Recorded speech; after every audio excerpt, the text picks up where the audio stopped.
Hey guys, welcome to English Master Forever. In this video, let us analyze T.S. Eliot's The Wasteland. The burial of the dead is the first section in this poem. Let us move on to the poetic lines. April is the cruelest month, breeding lilacs out of the dead land, mixing memory and desire, stirring dull roots with spring rain. Winter kept us warm, covering. Ted Hughes once called it a notoriously difficult work, but as a drama of voices, it is wide open to those who can hear it as a musical composition.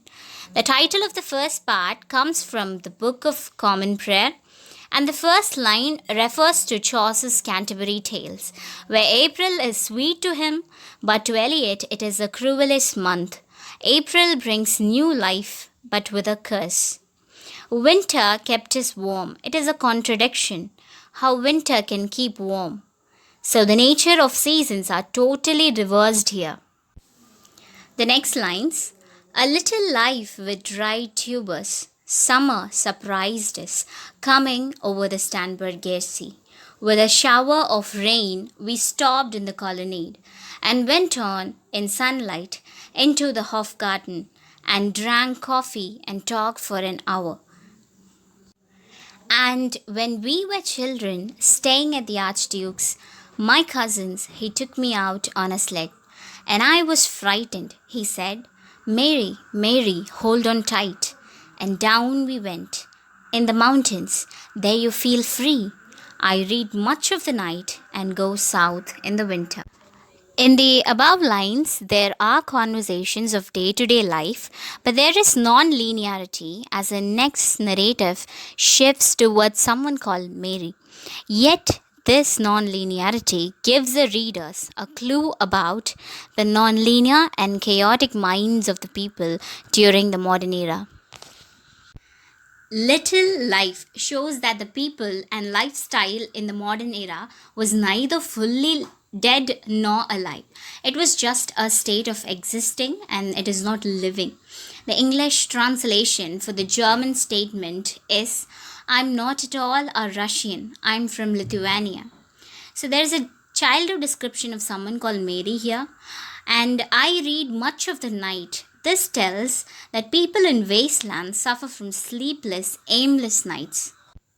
So let's move on to the next poetic line. What are the roots that clutch?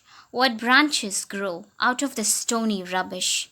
Son of man, you cannot say or guess, for you know only a heap of broken images, where the sun beats and the dead tree gives no shelter, the cricket no relief, and the dry stone no sound of water. So here the Son of Man seems an allusion to the biblical prophet Ezekiel. So a heap of broken images refers to the valley vision of Ezekiel, and the poet gives dry, deserted images of the land which has no comforting shelter, nor the sound of fresh water streams can be heard, as the land has become desolate due to wars. There is shadow under this red rock.